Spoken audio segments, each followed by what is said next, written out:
तो जनता मालिक है, जिनको वोट दिए वो जीते। जनता में बदबू है कि नीतीश कुमार के सब ऐसे करके ऐसे किए हैं। नीतीश कुमार के हम लोग वोट दिए हैं, वो जिनको चाहते हैं उनको बनाते हैं, जिनको चाहते हैं उनको कुर्सी से उतार देते हैं। दोस्तों, बिहार के बांकीपुर विधानसभा उपचुनाव में एक हार ने बीजेपी को घुटनों पर ला दिया। इस तरह घुटनों पर लाया कि हाशिए पर पूर्व मुख्यमंत्री नीतीश कुमार को डालने वाली बीजेपी के अंदर फिर से उनकी पूछ होने लगी और ऐसी स्थिति आ गई कि प्रधानमंत्री नरेंद्र मोदी को उनसे मुलाकात करनी पड़ी। तो ऐसे में सवाल है, आखिर दिल्ली में मोदी ने नीतीश कुमार से क्यों मुलाकात की? दोस्तों, वही मोदी जिनके पास कभी नीतीश कुमार से मिलने का वक्त नहीं होता था, आज उन्हीं ने नीतीश कुमार से मुलाकात के लिए संदेश भिजवाया और नीतीश कुमार भी उनसे मिलने के लिए गए।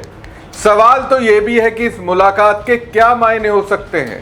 नमस्कार दोस्तों, मैं हूं परवीन साहनी। दोस्तों, राजनीति में एक कहावत बड़ी मशहूर है, जब तक जीत मिलती रहती है तब तक बड़े बड़े नेता भी छोटे दिखने लगते हैं, लेकिन जैसी हार का स्वाद मिलता है तब वही लोग याद आने लगते हैं जिन्हें कल तक किनारे करके रखा गया था। अब बिहार में बीजेपी के साथ पूरी तरह खेल हो गया। बांकीपुर विधानसभा उपचुनाव में प्रशांत किशोर को जीत मिली और इस हार ने बीजेपी को ऐसा झटका दिया कि पूरे सियासी समीकरण पर दोबारा सोचने की नौबत आ गई।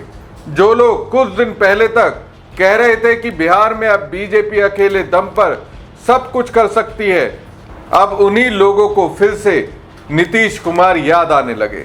नीतीश कुमार बिहार के लोगों के लिए क्या रहे हैं, इसे आप बाहुबली नेता आनंद सिंह की जुबानी समझ सकते हैं। तो जनता मालिक है, जिनको वोट दिए वो जीते, जिनको नहीं दिया वो हारे।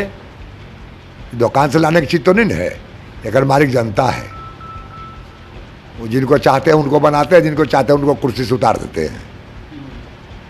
वो अकेदमिक शक्ति है जनता के जिम्मा में, नेता के जिम्मा में ककरो कुछ नहीं है। अच्छा, एक सवाल नीतीश कुमार के नहीं रहने का कारण हुआ है क्या कि बीजेपी इस बार चुनाव हार गई? जैसे जनता में हवा उड़ा दिया है कि भाजपा मंजूरी करके नीतीश जी के साथ ऐसे किया है। अब बात जो रहे, लेकिन नेता कुल कहते हैं कि नहीं, मिलजुल के दोनों किए, लेकिन जनता में बदबू है कि नीतीश कुमार के सब ऐसे करके ऐसे किए हैं। नीतीश कुमार के हम लोग वोट दिए हैं, लेकिन जब चाहता हटा देता है, जब चाहता ले आता है, जिसको बना देता है फिर उसको हटा देता है। जनता का अच्छा चीज नहीं लगा कि हम वोट देंगे केकर नाम पर, अब ककरो कोयले ले ककरो ओकड़ा बना दे, ककरो खिलौड़ बना दिया। खिलौड़ जनता को पसंद नहीं है। जनता नीतीश कुमार को लेकर काफी कदर हल्ला ये है कि ऐसा ऐसे किया गया, लेकिन ऐसा बात नहीं है।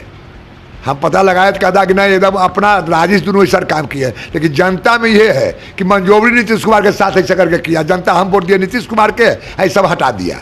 दुखी है जनता। नीतीश कुमार रहते तो ये चीज़ नहीं होता दादा। हम तो पूछते नहीं होता। जनता भी हिल गया कि नीतीश कुमार इतना बढ़िया काम किया और वो आदमी के जान नाम पर हम लोग वोट दिए और उसके बाद वो आदमी के हटा दिया। लेकिन नीतीश जी अपने हट जाए, लेकिन जनता में कि हटा दिया गया। विपक्ष के नेता का जमाना जब हो गया आरजेडी वाले लोग, जो पिछले चुनाव में 6 महीना पहले जो तो चुनाव हम हुआ था, पहले बोले थे कि वो पार्टी नहीं है, वो पार्टी के साथ एगो व्यक्ति चलने के लिए तैयार नहीं है।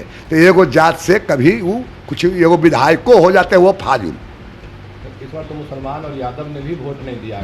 हाँ, तो बूझ गया कि देखे क्या बर्बाद कर रहे हैं, रोज रोज दे रहे हैं। तो नहीं बर्बाद किया पर वोट कन्वर्ट कर गया कनो। आनंद सिंह ने कहा, जनता मालिक है, जिसे वोट देगी वो जीतेगा, और अगर नीतीश कुमार मुख्यमंत्री रहते तो ऐसा नहीं होता। जनता में इस बात का मैसेज गया है। नीतीश कुमार के चेहरे पर वोट मिला लेकिन उन्हें हटा दिया गया, ये गलत हुआ। जनता ये समझ रही है कि उन्हें हटाया गया है, जनता इससे नाराज है। तो क्या ये नीतीश कुमार की बिहार से दूरी की वजह से हुआ है? सोचिए दोस्तों, जिस नीतीश कुमार को धीरे धीरे सियासत के हाशिए पर धकेला जा रहा था, जिनके बारे में कहा जा रहा था कि अब उनकी जरूरत नहीं रही, आज नीतीश ने मोदी से मिलने का वक्त नहीं मांगा, बल्कि पीएम मोदी ने नीतीश को मिलने के लिए संदेश भेजा। अब सवाल यह है कि आखिर ऐसी कौन सी मजबूरी आ गई कि ये मुलाकात करनी पड़ी?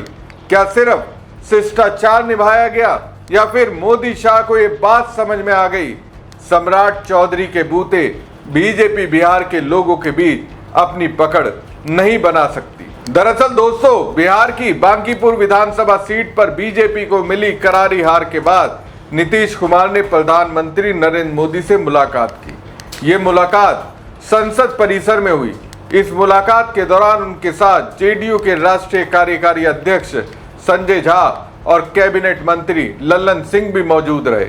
बांकीपुर सीट पर बीजेपी की हार को राज्य में सरकार का नेतृत्व कर रही बीजेपी के साथ ही एनडीए के लिए भी बहुत बड़ा झटका माना जा रहा है, क्योंकि इस सीट पर 1995 से बीजेपी का कब्जा था।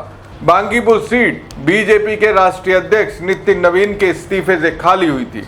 नीतीश कुमार लंबे वक्त तक बिहार के मुख्यमंत्री रहे और कुछ महीने पहले ही उन्होंने इस्तीफा दे दिया था। नीतीश कुमार राज्यसभा के सांसद चुने गए थे और उनकी जगह पर भाजपा ने कुशवाहा समुदाय से आने वाले सम्राट चौधरी को मुख्यमंत्री की कुर्सी सौंपी थी। सम्राट चौधरी इस साल अप्रैल में मुख्यमंत्री बने थे। दरअसल दोस्तों, बांकीपुर विधानसभा का उपचुनाव सम्राट चौधरी के मुख्यमंत्री बनने के बाद राज्य सरकार के लिए पहली बड़ी परीक्षा थी।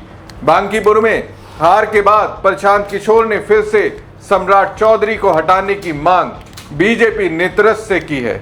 बांकीपुर के चुनाव नतीजे को स्वीकार करते हुए राष्ट्रीय अध्यक्ष नितिन नवीन ने कहा कि उनकी पार्टी इन चुनावी नतीजों को लेकर गहन आत्ममंथन करेगी और जनता के भरोसे को मजबूत करने के लिए उत्साह के साथ काम करेगी। हालांकि दोस्तों, ये कहा जा रहा है कि नीतीश और मोदी की मुलाकात शिष्टाचार भेंट थी, लेकिन सवाल यह है कि यह शिष्टाचार भेंट बांकीपुर विधानसभा उपचुनाव के बाद ही क्यों हुई। दोस्तों, मुलाकात जिस भी वजह से मोदी और नीतीश कुमार की बीच हुई हो, लेकिन इतना तो तय है कि बिहार में एनडीए के लिए नीतीश कुमार की क्या अहमियत है, ये बात अब बीजेपी आला कमान को समझ में आ चुकी है। नीतीश कुमार के राजनीति में कम दिलचस्पी लेने का क्या असर हो सकता है, इसका सैंपल भी बीजेपी को मिल गया होगा। दोस्तों, किसी ने ठीक कहा है, कुछ भी पालो, अपनी जिंदगी में गलतफहमी बिल्कुल मत पालो। जो भी इसे पालता है धड़ाम से गिरता है। बिहार में बीजेपी भी इसी गलतफहमी की शिकार हो गई कि अब नीतीश कुमार की जरूरत नहीं रही। अब अकेले दम पर पूरा मैदान जीता जा सकता है, लेकिन बांकीपुर ने ऐसा झटका दिया कि सारी हवा निकल गई। दोस्तों देखिए, जिस नेता को धीरे धीरे साइडलाइन किया जा रहा था, जिसकी राजनीतिक अहमियत पर सवाल उठाए जा रहे थे, आज उसी नेता से मिलने के लिए प्रधानमंत्री का संदेश जाता है। इसे आप शिष्टाचार कहिए, राजनीतिक मजबूरी कहिए या फिर चुनावी गणित, लेकिन इतना तो साफ है कि बांकीपुर के नतीजे ने दिल्ली तक घंटी जरूर बजा दी है, क्योंकि बीजेपी सिर्फ एक सीट नहीं हारी, बल्कि पूरा नेगेटिव थॉट ही जनता को दी गई। बिहार के जो लोग पहले कॉकरोच जनता पार्टी की ताकत को इग्नोर मार रहे होंगे, नीतीश को भूलने की कगार पर होंगे, वो भी समझ गए होंगे बिहार में बीजेपी की पूरी राजनीति तो नीतीश पर ही डिपेंड है।